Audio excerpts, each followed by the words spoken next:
Hey folks, John Oszaka here from musicmarketingmanifesto.com. Just wanted to put together a quick video for you guys to talk about a little something today.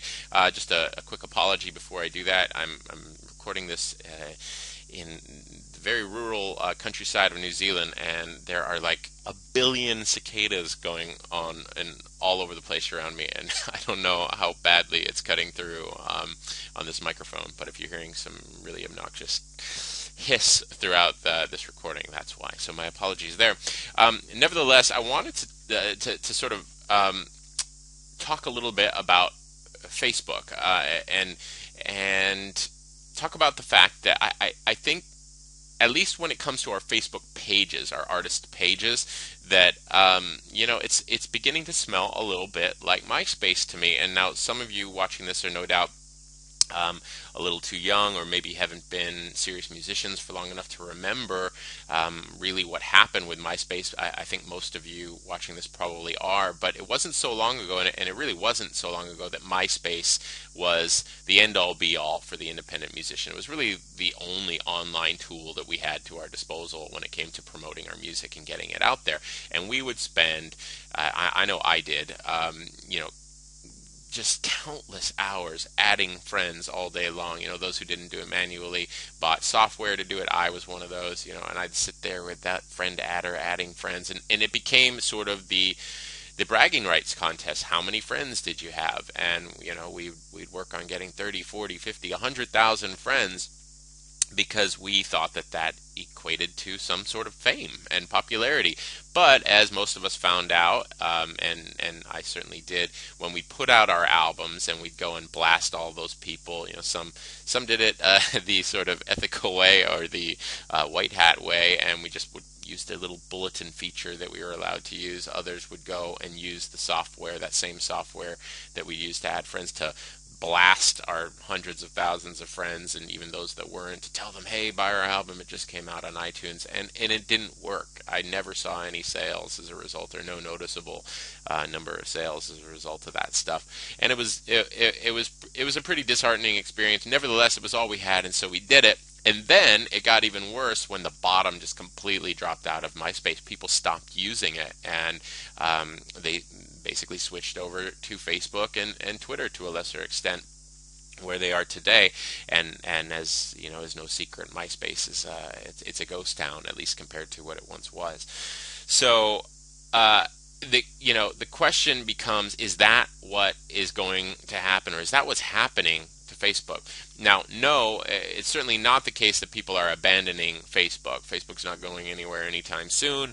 Facebook's stronger than ever, and people are very engaged with the site. However, many of us, myself again included, have put a lot of energy into building up our Facebook pages. Now, obviously, you all know that there's a difference between a page and a profile.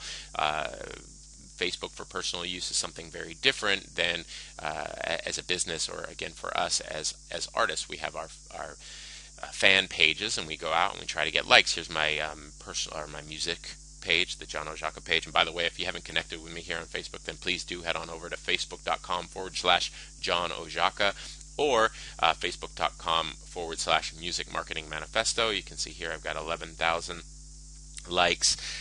Again, here something like 10,000, and these numbers are changing all the time. So some of these numbers I'm about to point out, keep in mind these are averages, and my best attempt at sharing some numbers with you from post to post and site to site and day to day. Those numbers are always going to change, so keep that in mind.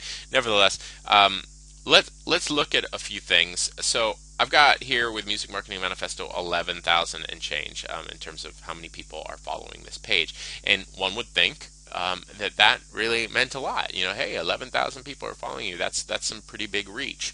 Unfortunately, the way things are going with Facebook, that really doesn't amount to a whole lot these days, and it's likely only going to get worse. Let's go over and take a look at something. This comes from adage.com, and this is from a document released by Facebook. You can see, we expect organic distribution of an individual page's posts to gradually decline over time as we continually work to make sure people have a meaningful experience on the site. And what does that mean? You've no doubt seen, especially over the last few months, that there's this huge increase in the amount of sponsored posts that are appearing in our news feeds.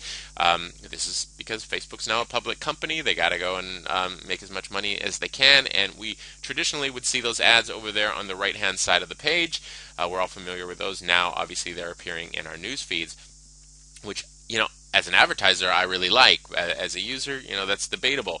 But what it does mean is that real estate has become a lot more valuable to Facebook, and so all of these pages that we've all spent years building have just suddenly taken a massive hit. Facebook is not distributing our content to the people that are following our posts as readily as they once did. They've got something called EdgeRank, and this isn't a lesson on EdgeRank, but the very quick version of it is based on the amount of engagement a post gets. If you post something and a whole bunch of people start sharing and responding to it, then Facebook then releases it to an even bigger block of people, and if people keep sharing it, they release it to more people. So you can organically still get a post to reach a large percentage of your following.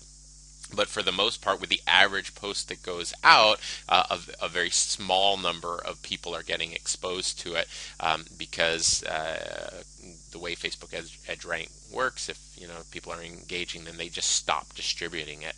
And we can take a look at some of those numbers here. Let's look at the Music Marketing Manifesto page because I'm frankly just more active on it. But let's look at some things here. I'm going to scroll down a bit.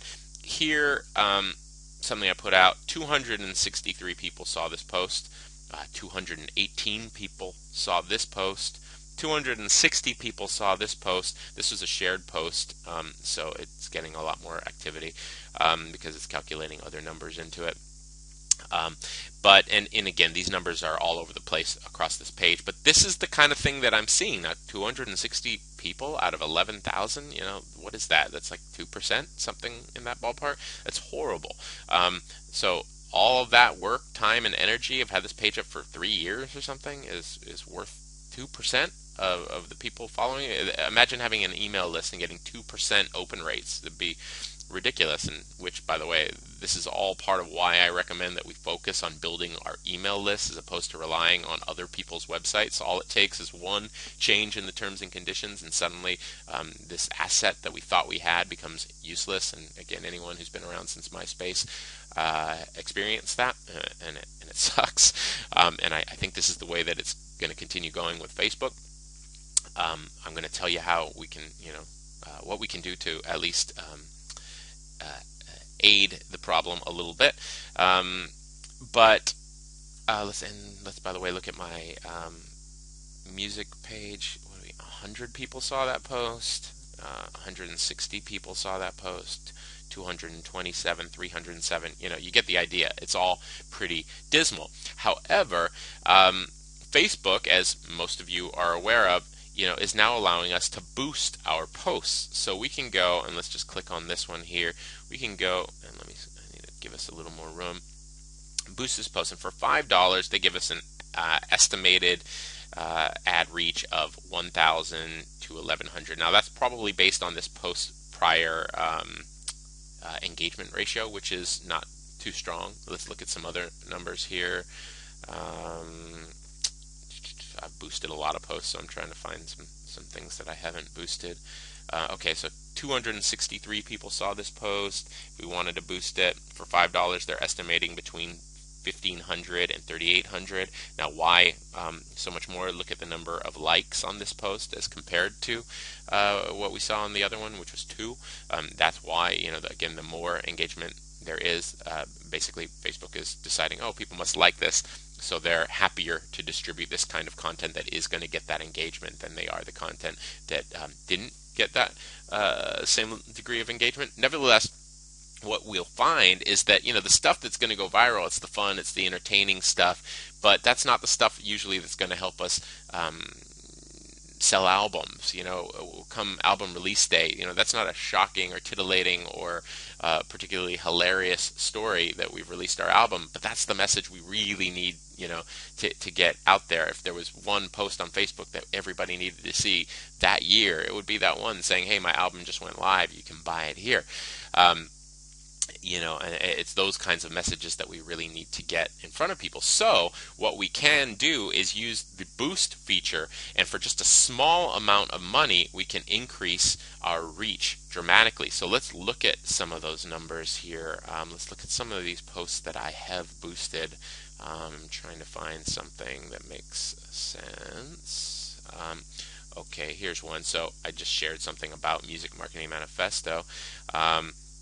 We spent $5 and got, if I can only make it display, 20 link clicks. So if we pull out a calculator, which I actually have already done, that's 25 cents per link click, and that's not too bad. If we were paying 25 cents per click to our website, and for anyone who's had any experience with Facebook advertising recently, there are two types of ads right now. There's right column and newsfeed. Newsfeed's pretty cheap, but with newsfeed you're paying for any kind of engagement with the ad. For a right column ad, you're paying for an actual click over to your website, and that's what we really want. And 25 cents is not a bad price for a click to our actual website, especially if we've got that website dialed in and we know that 30% of the time we're going to get a subscriber out of it. We'd be, in this theoretical case, paying only 75 cents a subscriber, which would be not bad at all. Let's look at some other numbers going over to my personal page. Like here's a post that I had, or not personal page, but my music page, a post that I had boosted. What did I spend here? $10. And I got 94 clicks. I actually can't remember what that works out to. $10 divided by 94 is 0. No, that's not right, is it? Let's try that again. $10 divided by 94 equals 10 cents, 10.6 cents. And 10 cents for a click over to our website, that would be a damn good price. Now, one thing that I know some people are going to be wondering about is, well, why would I want to go and pay money to get my posts in front of people that are already fans of what I'm doing? Because, by the way, and I should expound upon that. Let's see, if we want to boost something, actually that post is being boosted as we speak. Let me find something that isn't. If we want to boost something, you have two options here: people who like your page and their friends, or people you choose through targeting. And it really is this simple, by the way. You tick a box and click boost post effectively, and you're away. But you can actually go into the more advanced option and target people who just like your page if you wanted to. I'm lazy, and so I go with this one: people who like your page and their friends. But the truth is, what I like this for, again, it's increasing your reach and making this page that you put so much time and energy into still matter. It's extremely, these people that already like your page, many of us out there, we've probably got tens of thousands of likes on our page, but most of those with those tens of thousands of likes haven't seen tens of thousands of sales. So these people who have indicated at some point that they are a fan, that they do want to follow your page and do want to see what you're up to, but haven't bought your music, those are the absolute most valuable people in the world to you, because you are infinitely more likely to sell an album to somebody who is familiar with you than you are to someone who's never been exposed to you. And again, many this is obvious to many of you, but I think to the majority of people watching this, that's counterintuitive. I don't want to advertise to people who already know my stuff. I don't want to advertise to people who are probably already on my mailing list. I want to advertise to new people. Advertising to new people is important. That's how we grow. But advertising to people who are already following you is really important, because that is how you make that 1,000 fan model work. And if you've been with me for any amount of time, you know that that's what this is about. This isn't necessarily about building a base of 1 million fans. It's about building a smaller base of thousands, maybe at the most tens of thousands of fans, and making a maximum amount of profit off of that relatively small group of people. And the name of the game with a model like that is engagement, and it's about keeping these, in this case, 11,000 people engaged. And so for a small boost, and I guess this is where I'm going with all this, and what I'm basically recommending is that if you're seeing those numbers, if you've seen your fan engagement just drop through the floor, you've got 10,000 people, but you're seeing only a couple of hundred people even being exposed to your post, throw $5 at one post a day and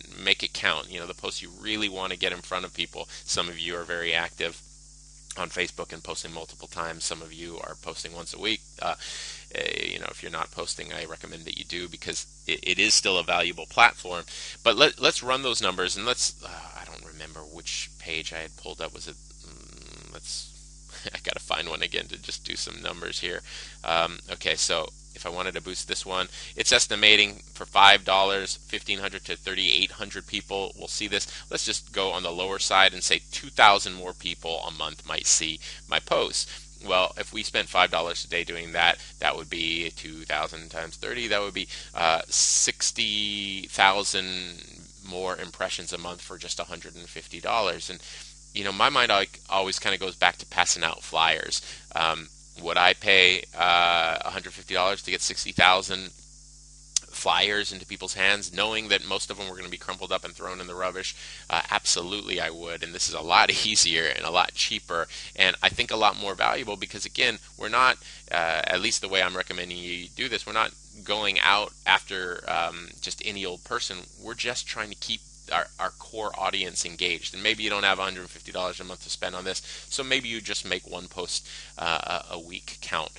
All I'm ultimately saying is that this is a really inexpensive solution to this traffic problem that pretty much everyone out there is seeing.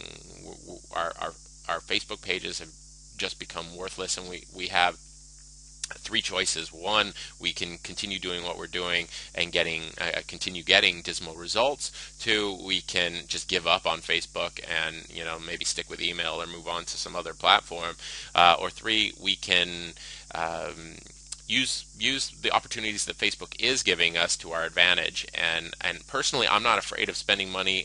I'm all about ROI. I'm all about creating funnels that I know will be profitable, and honing in on how much exactly each subscriber is worth to me, so that I know how much I can afford to spend. And I actually like it when these platforms give me an opportunity to spend money to get the traffic that I want, because as long as you are paying attention to things like subscriber value and you're ROI focused, you're focused on that return on your investment, then having the opportunity to pay a little bit to keep that traffic coming in is a fantastic thing, because you're not vulnerable to the whims of quote unquote viral activity on the web and things like that. It's just numbers. You're paying to get the traffic, you're paying to get the attention, and then once you've got that attention, you can be the artist that you ultimately want to be, and you can make the art and project the message that you ultimately want to project, and know that you're going to get it in front of people. So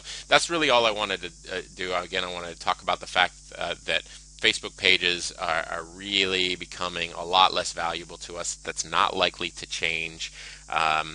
There is still value there, and for this simple $5 boost, and I know I mentioned $10 at one point, I think all it takes is keeping people engaged on a small level. If you have bigger budgets, then hey, spend more money. If you're seeing that one post in particular is generating you a whole lot of subscribers or a whole lot of sales, then by all means throw more money at it. But just making that part of your rounds, boosting those posts so that they do get maximum exposure, I think would be a smart thing to do. And I know many people aren't even really aware of what's going on out there with Facebook. So I wanted to kind of talk about it, because it's something that I've been doing. I've been boosting most of my posts recently. If you can see, this one's actually live as we speak, and you can see I'd thrown $10 at it, and I threw another $3 at it this morning, because I'm assuming because of its fairly good engagement rate, the traffic suddenly became cheaper to me. So I threw $10, got a pretty good result, and so for just $3 I can get about double the result, or about equal to the result that I was able to get for $10. So that's another thing to keep in mind. It's not always going to be that way, but it was in this instance. So you spend a little bit of money, and depending on the engagement level, that price for even more exposure may go down. So there you go, folks. Facebook boosted posts, a simple solution to the traffic problem that so many people are experiencing. If you like this video and would like to learn more about how to build that profitable funnel that we were talking about, then you can of course check out Music Marketing Manifesto 3.0, and I'll put a little link below this video for anyone who's interested. Otherwise, most of you watching this are probably on my newsletter, and keep an eye on your inbox. I've got more stuff coming your way. Hope you liked it. I'd love to hear from you. If you have any thoughts, if you have any experiences with these drops in numbers or changes in numbers, whether they're the same as mine or completely different, I'd love to hear your perspectives. Please do leave a comment. That's it for today. Once again, this is John Oszajca. Thanks for watching and bearing with me with all these cicadas in the background. Hopefully they're not, it's not too crazy loud coming through this microphone, as it tends to be. That high-pitched comes through the mic and ruins my recordings. I have to stay up until 2 in the morning and wait for the cicadas to go to sleep to usually make these videos, but not today. So again, thanks very much. Again, John Oszajca here from MusicMarketingManifesto.com. Cheers.